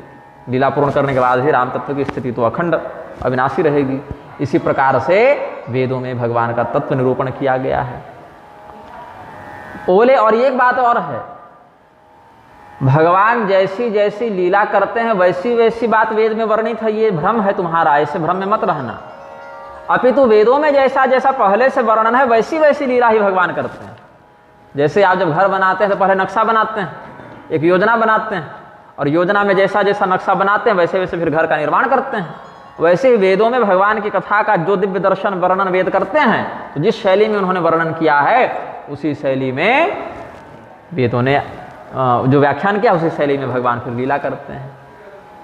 और इसमें एक उदाहरण दिया राजा भगीरथ का और भगवती गंगा का, कि देखो वेदों में गंगा का नाम भागीरथी है, यही कारण है कि भगीरथ ही गंगा जी को लाने में समर्थ हुए, और नहीं तो तपस्या तो उनके बाप दादा परदादा सब कर ही रहे थे गंगा जी को लाने के लिए, सफल क्यों नहीं हुए? क्योंकि गंगा जी का नाम भागीरथी है। वेदों की इस मर्यादा को चरितार्थ करने के लिए भगीरथ ही वो लाने में समर्थ हो सकते थे। लवणासुर का वध करने में राम जी समर्थ नहीं थे क्या? थे ना। तो शत्रुघ्न जी क्यों मारे? क्योंकि श्री राम तापनी श्रुति में, श्री राम रहस्य श्रुति में ये सब जो रहस्य है वहां शत्रुघ्न जी को ही लवणासुर के अंतक के रूप में बताया गया है। इसलिए राम जी समर्थ होने के बाद भी शत्रुघ्न जी को ही भेजते हैं, क्योंकि वही नक्शा छपा हुआ है, वही वैदिक मर्यादा को यहाँ चरितार्थ करना है। ये कौशिक रामायण में विश्वामित्र जी ने बताया है। तो राम जी के भौतिक दृष्टि से अवतार से पूर्व भी राम नाम था, और उसका वही महात्मा वही प्रभाव है। महामंत्र जो ये जपत महेशु, काशी मुक्ति हेतु उपदेशु, और अहो भवन नाम जपन कृतार्थो। भगवान शिव क्या कहते हैं भगवान श्री रामचंद्र जी के नाम के प्रताप में? अहो भवन नाम जपन कृतार्थो, वसामि काश्यामनिशं भवान्या, मुमुर्षु मानस्य विमुक्तये हम, दिशामि मंत्रम तव राम नाम। श्री राम जी से महादेव जी निवेदन करते हैं कि हे प्रभु, आपके इस राम नाम का आश्रय लेकर हम निरंतर जप करते हुए काशी में भगवती भवानी के साथ वास करते हैं, और जो मरण धर्मा व्यक्ति है उसकी मुक्ति के लिए हम इस मंत्र का, राम नाम का, आपके इस नाम का उपदेश कर देते हैं। महिमा जासु जान गण राव, प्रथम पूजियत नाम प्रभाव। भगवान गणपति भी भगवान श्री रामचंद्र जी के नाम प्रभाव से प्रथम पूज्य हुए, ऐसा यहाँ पर अनुशासन वर्णित है। गणपति भगवान का उद्घोष वर्णित करते, अहम पूज्यो भवम लोके राम नामानुकीर्तना, अतः श्री राम नामनस्तु कीर्तनम सर्वदोचितम। हे मनुष्यों, हे देवताओं, मैं भी भगवान श्री राम नाम के आश्रय से प्रथम पूज्य हूँ, इसीलिए आप सबों के लिए भी इस नाम का जप करना, आश्रय लेना सर्वदा सर्वथा उचित है। और वाल्मीकि जी का भी वर्णन करते हैं। वाल्मीकि जी पहले क्या थे? डाकू के रूप में ही थे ना, कुख्यात। चोरी डकैती मांसाहार व्याध वृत्ति शिकारी बन जाना ही सब काम था। यद्यपि हमने जैसा पहले दिन भी बताया था, वंदे विशुद्ध विज्ञानों कविश्वर कपीश्वरों श्लोक की जब हम व्याख्या कर रहे थे तो बताया था, हमें अपने अध्ययन के स्तर के अनुसार वाल्मीकि जी के 6 जन्मों की कथा प्राप्त है, जिसमें 4 कथा पौराणिक है, शिव पुराण में है, भविष्य पुराण में है और विष्णु धर्मोत्तर पुराण में है। ऐसे करके 4 कथाएं वहाँ प्राप्त हैं, जिनका संग्रह हमने अपने पुस्तक उत्तरकांड प्रसंग एवं संन्यासाधिकार विमर्श इस पुस्तक में हमने किया था। और 2 कथाएं जिसको हमने नहीं लिखा था, लेकिन वो कथाएं भी हैं, एक अध्यात्म रामायण में है, एक आनंद रामायण में है। लेकिन एक बात ध्यातव्य है कि वाल्मीकि जी ब्राह्मण ही थे, जन्म की दृष्टि से देखें, कुल की दृष्टि से देखें, अग्नि शर्मा इत्यादि भी वर्णन मिलता है नामों का। रत्नाकर नाम का वर्णन हमें नहीं मिला है, ये बता दूं। रत्नाकर नाम के ही डाकू थे, ऐसा वर्णन नहीं मिला है। डाकू के रूप में वर्णन मिला है, लेकिन जन्म की दृष्टि से ब्राह्मण थे, गलत संगति में पड़ गए थे, डाकुओं के साथ रहते थे, डाकुओं के समान कुकर्म करते थे, ये बात है। और बाद में सप्तर्षियों की संगति हुई, उन्होंने उनको वही कहा कि कौन तुम्हारे पाप में भागीदार बनेगा, जाकर घर वालों से पूछ कर आओ। फिर ये सब कथा तो सामान्य है। और फिर वहां से उनको राम नाम का उपदेश दिया। तो पहले सीधा नहीं जप पाते थे, उल्टा जपते थे, मरा मरा कहते थे। अध्यात्म रामायण में इसको उन्होंने स्वीकार किया है कि उल्टा मैं जपता था। फिर सहस्त्र वर्ष के अंतर में, तब तक तो दीमक की बामी बन गई थी। फिर सप्तर्षि आए, बोले यहाँ पर राम नाम कौन जप रहा है भाई, इतना तेजस्वी ऋषि है। तो ध्यान लगाए, बोले अरे अच्छा ये तो वही अपना पुराना चेला है जिसको उतना साल पहले बैठा कर गए थे, ये कितना नैष्ठिक हो गया है भाई, भटका नहीं अपने मार्ग से, बहुत नियम से करता है। तो फिर वो बामी हटाए तो देख रहे हैं केवल एक ज्योति का वहाँ अनुभव किया। शरीर तो दीमक चाट चुकी थी, तो केवल उनकी आत्म ज्योति का दर्शन किया। फिर आशीर्वाद दिया, कमंडलू के जल से पूरा शरीर बनाया। बाद में फिर इनका एक पुनर्जन्म मित्रावरुण के संयोग से अगस्त मुनि, वशिष्ठ मुनि ये सब के साथ पुनर्जन्म हुआ है। तब उन्होंने अपने आप को वरुण का पुत्र कहा। प्राचे तो सो हम 10वां पुत्रो राघव नंदन, वाल्मीकि रामायण में अपना परिचय दिया है उन्होंने। तो वहाँ भी विशुद्ध ब्राह्मण फिर बने। यहाँ केवल जाति ब्राह्मण थे, कर्म से पतित हो गए थे। फिर भगवान के नाम का आश्रय लेकर विशुद्ध बने, ऋषि बने। ऋषियों के भी आदि कवि बने। इस प्रकार से इनका महात्म्य बढ़ा। तो जान आदि कवि नाम प्रतापु, भय शुद्ध करि उलटा जापू। अध्यात्म रामायण का यहाँ पर वर्णन देते हैं। जैसे कि हमने बताया अध्यात्म रामायण में भी इनके पूर्वजन्म की कथा वर्णित है, वाल्मीकि जी ने स्वयं बताई है। रामत्वन्नाम महिमा वर्ण्यते केन वा कथम। हे राम, आपके नाम का महात्म्य किसके द्वारा बताया जा सकता है, कौन कह सकता है। हम तो अपने ही जीवन में देख लिए कि कितना बड़ा परिवर्तन हुआ, कि कहाँ हम हिरण मारते फिरते थे, राहगीरों को लूटते फिरते थे, और कहाँ बड़े बड़े ऋषियों के भी सम्माननीय आदि कवि पद पर हम बैठ गए। किसके कारण? आपके नाम के प्रभाव के कारण। तत्प्रभावाद हम राम ब्रह्मर्षित्तमवाप्तवान, ये वाल्मीकि जी ने स्पष्ट किया है। और सहस्र नामों के समान भगवान का नाम है, राम नाम की महिमा है, सभी वर्णन किए हैं आनंद रामायण में। राम रामेति रामेति रमे रामे मनोरमे, सहस्र नाम तत्तुल्यम राम नाम वरानने। और ये जो कथन है ये पद्म पुराण में भी वर्णित है। हारित मुनि का वचन इसमें कहते हैं, श्री रामाय नमो हे तत्तारकम ब्रह्म नामकम। तारक ब्रह्म की संज्ञा जिन्हें है, ऐसे श्री राम को प्रणाम है। नाम नाम विष्णु सहस्राणाम तुल्य एव महामनुः। विष्णु सहस्रनाम के समान ही केवल राम नाम भी जप लो तो उसका प्रभाव है, ऐसा तत्दृष्टि से कहते हैं। हाँ, इसमें यह नहीं है कि आलस के कारण छोड़ दें विष्णु सहस्रनाम पढ़ना, ऐसी बात नहीं है। समय है, ज्ञान है तो विधिपूर्वक करें, लेकिन महात्म्य की दृष्टि से कहते हैं कि नाम का ऐसा प्रभाव है। सहस नाम सम सुनि शिव बानी। ऐसा जब भगवान शिव के मुख से महात्म्य सुना है, श्री राम नाम का आश्रय तो अपने पति के साथ ही साथ भगवती उमा ने भी, भवानी ने भी ग्रहण किया। जपी जयी पिय संग भवानी, हर्षे हेतु हेरि हरहि को, किया भूषणति को।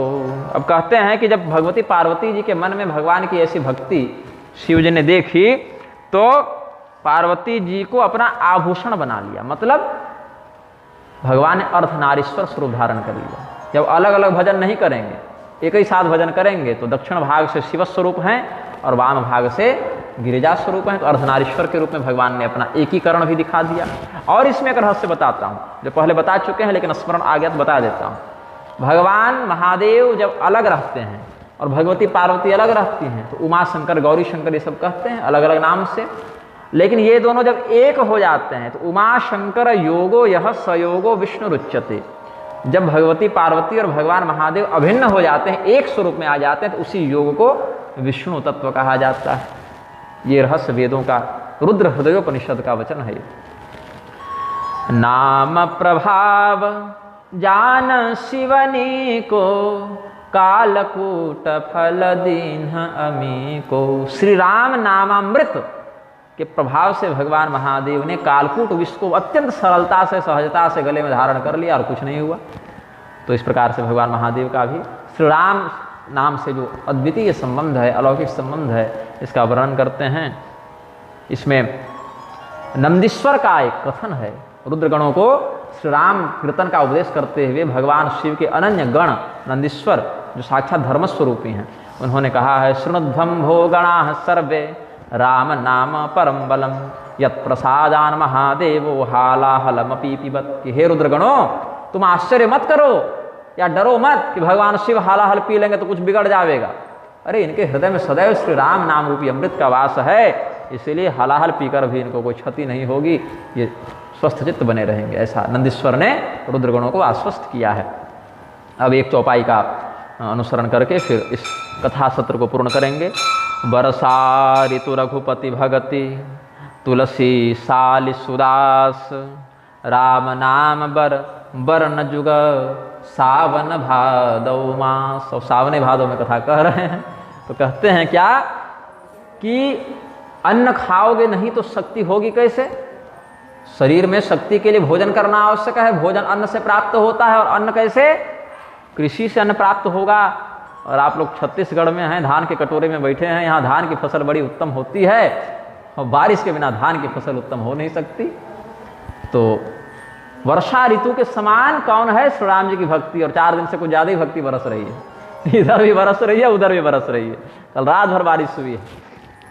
तो भगवान की जो भक्ति है वो श्रेष्ठ वर्षा ऋतु है। और भगवान के जितने भक्त हैं वो सब धान के समान है। तो जैसी बढ़िया बारिश होगी वैसी भक्तों की संख्या भी बढ़ेगी। और बारिश के अभाव में, भक्ति के अभाव में भक्त सूखने लगेंगे। और इसमें वर्षा ऋतु प्रधान, एक ऋतु में 2 महीने होते हैं, तो इसमें भी 2 महीने हैं, एक रा और एक म, एक सावन और एक भादव। तो इसी प्रकार राम नाम बरन जुग, जो दोनों युगल वर्ण हैं वो दोनों सावन और भादव महीने के समान है, जहाँ भक्ति भरपूर बरसती है। राम नाम में भक्ति भरपूर बरसती है और भक्त रूपी धान का विकास करती है। तो एक धान से जिस प्रकार खेती कर दो तो सैकड़ों धान के बीज तैयार हो जाते हैं, वैसे ही इसी एक मंत्र से, इसी एक नाम जप से उसकी भक्ति और कई गुणा विकसित हो जाती है, प्रस्फुटित हो जाती है। प्रेम से बोलिए आनंद कंद भगवान की जय, श्री उमापति महादेव की जय, श्री अनंत बलवंत हनुमंत लाल जी महाराज की जय, श्रीमद् गोस्वामी तुलसीदास जी महाराज की जय। भगवान नाम संकीर्तन करें। सीताराम सीताराम सीताराम सीताराम सीताराम सीताराम सीताराम सीताराम राधे श्याम राधे श्याम राधे श्याम राधे श्याम राधे श्याम राधे